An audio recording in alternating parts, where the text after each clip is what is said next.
Shark tank India का season 2 शुरू हो गया है, पर धीरे धीरे इस शो पर कई सवाल उठने शुरू हो गए हैं। कोई वैल्यूएशन कल्चर को बढ़ावा देने का आरोप लगा रहा है, तो कोई इंटरनल पॉलिटिक्स करने की। इसलिए अगर आप इंडियन स्टार्टअप के इकोसिस्टम में हो रहे प्रॉब्लम्स को समझना चाहते हो तो ये वीडियो आपको जरूर देखना चाहिए। तो आइए शुरू करते हैं। फ्रांसो भैया, इस वीडियो का सब टॉपिक्स तो पहले बता दीजिए।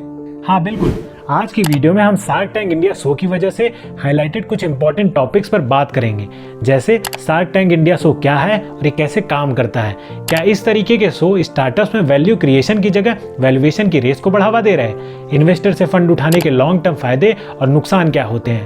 आज तक ऐसे कितने स्टार्टअप्स हुए हैं जिनको फंडिंग तो मिल गई थी पर ये स्टार्टअप्स फिर भी बंद हो गए? और वीडियो के लास्ट में ये भी जानेंगे कि किस तरह के स्टार्टअप्स को किन सिचुएशंस में इन्वेस्टर से या मार्केट से फंड उठाना चाहिए। तो आइए अब वीडियो की शुरुआत करते हैं। शार्क टैंक इंडिया एक पॉपुलर रियलिटी टीवी शो है जो कि अमेरिकन शार्क टैंक शो का एक इंडियन वर्जन है, जहां पर एंटरप्रेन्योर्स फंडिंग और मेंटरशिप पाने के लिए अपने बिजनेस आइडियाज को सक्सेसफुल बिजनेस लीडर्स के सामने रखते हैं, जिन्हें शार्क्स बोला जाता है। तो ये शार्क पर्टिकुलर स्टार्टअप्स में इक्विटी के बदले पैसे इन्वेस्ट करते हैं और इक्विटी लेने के लिए जरूरत होती है उस कंपनी के वैल्यूएशन को कैलकुलेट करने की, जहां से पूरा गेम स्टार्ट होता है। भैया सही में एक सवाल पूछ लो? पूछो भैया, किसी कंपनी की वैल्यूएशन कैसे कैलकुलेट होती, पहले ये तो बता दीजिए।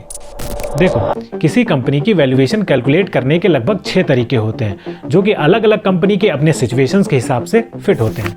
पहला, अर्निंग बेस्ड वैल्यूएशन, जो कि कंपनी की अर्निंग और अर्निंग पोटेंशियल के अनुसार किया जाता है। सेकेंड, एसेट बेस्ड वैल्यूएशन, जो कि कंपनी के एसेट, प्रॉपर्टी, इक्विपमेंट, इन्वेंट्री जैसी चीज़ों का पूरा हिसाब लगाकर किया जाता है। थर्ड, मार्केट बेस्ड वैल्यूएशन, जो कि किसी लिस्टेड कंपनी के मार्केट में लिस्टेड जो सारे शेयर्स हैं उनकी वैल्यूज को कैलकुलेट करके किया जाता है। Fourth, discounted cash flow valuation, जिसे DCF वैल्यूएशन भी कहते हैं। इसका कैलकुलेशन फ्यूचर में होने वाले जो कैश फ्लो हैं उसको प्रोजेक्ट करते हुए करंट सिचुएशन में उसका हिसाब लगा के किया जाता है। कंपेरेबल कंपनी एनालिसिस, इसमें जो सिमिलर फील्ड की जो दूसरी कंपनीज हैं उनसे कंपेयर करके किसी कंपनी का वैल्यूएशन कैलकुलेट किया जाता है। And last, real option valuation, जो कि कंपनी के फ्यूचर पोटेंशियल को ध्यान में रखकर किसी कंपनी के वैल्यूएशन का एस्टिमेशन दिया जाता है। देखो, स्टार्टअप्स में फंड रेज करना और वैल्यूएशन इंक्रीज करना लक्ष्य तक पहुंचने का माध्यम हो सकता है, पर स्वयं एक लक्ष्य नहीं। फंड की हेल्प से किसी स्टार्टअप को बढ़ाने और उसका विस्तार करने में आसानी होती है। साथ ही साथ टैलेंट और इक्विपमेंट और मार्केटिंग जैसे रिसोर्सेज में इन्वेस्ट करने में भी काफ़ी मदद होती है। वहीं दूसरी तरफ जो वैल्यूएशन होता है किसी भी कंपनी का पोटेंशियल दिखाती है और इसका इस्तेमाल अक्सर कंपनीज दूसरे पोटेंशियल इन्वेस्टर्स को अट्रैक्ट करने के लिए करती हैं। इसलिए सभी स्टार्टअप्स लीडर को ये ध्यान रखना चाहिए कि फंड रेज करना और वैल्यूएशन इंक्रीज करना उनके स्टार्टअप्स का एकमात्र फोकस नहीं होना चाहिए। बजाय इसके उनका पहला टारगेट एक वायबल और सस्टेनेबल बिजनेस मॉडल और एक डेडिकेटेड कस्टमर बेस तैयार करने का होना चाहिए।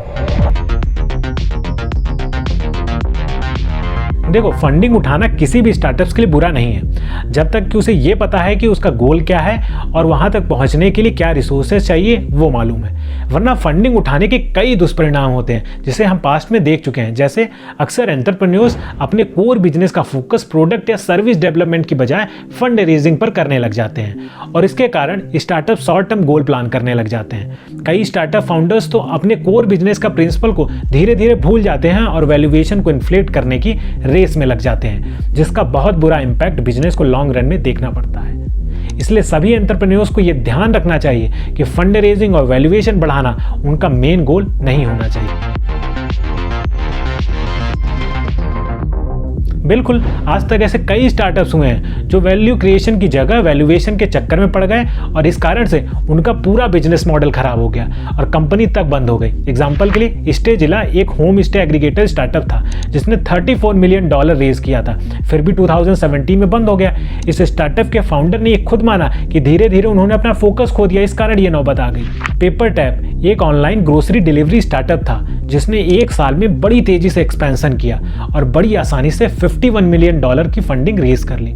पर कंपनी का फोकस प्रॉफिटेबल बिजनेस बनाने की बजाय केवल एक्सपेंशन की तरफ रहा और इस कारण से कंपनी ने मार्केट में वो सेंटीमेंट नहीं डेवलप किया जिससे पब्लिक उनकी सर्विसेज को एक्सेप्ट कर पाए, जिस वजह से कंपनी लगातार लॉस करती रही और फिर साल 2016 में बंद हो गई। और एक स्टार्टअप था आस्क मी बाजार। इस स्टार्टअप के बारे में तो आई गेस आपने जरूर सुना होगा। इस कंपनी ने ज़्यादा से ज़्यादा एक्सपेंशन करने के लिए इतना रेवेन्यू बर्न किया कि कंपनी लगातार लॉस करती रही, फिर भी एक्सपेंशन के कारण कंपनी को 2000 करोड़ की वैल्यूएशन मिल गई और एक कंपनी 2016 में जब बंद हुई तो 4000 लोगों की एक बार में नौकरी चली गई। किसी भी एंटरप्रेन्योर का मेन फोकस एक सॉलिड कोर बिजनेस मॉडल बनाने का होना चाहिए, फिर उसके बाद ग्रोथ और एक्सपेंशन का सोचना चाहिए। इन दोनों का बैलेंस से ही आप एक सक्सेसफुल बिजनेस बना पाएंगे।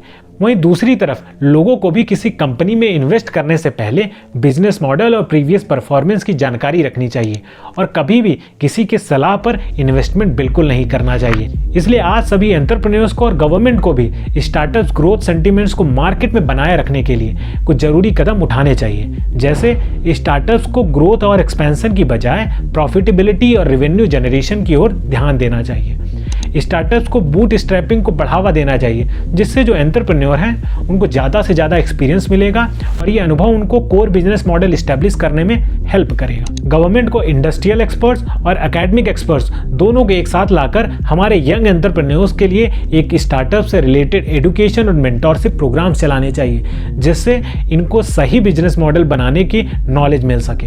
शार्क टैंक इंडिया जैसे शो का इस्तेमाल वैल्यूएशन की जगह वैल्यू क्रिएशन जैसे स्टार्टअप्स को इनकरेज करने के लिए होना चाहिए।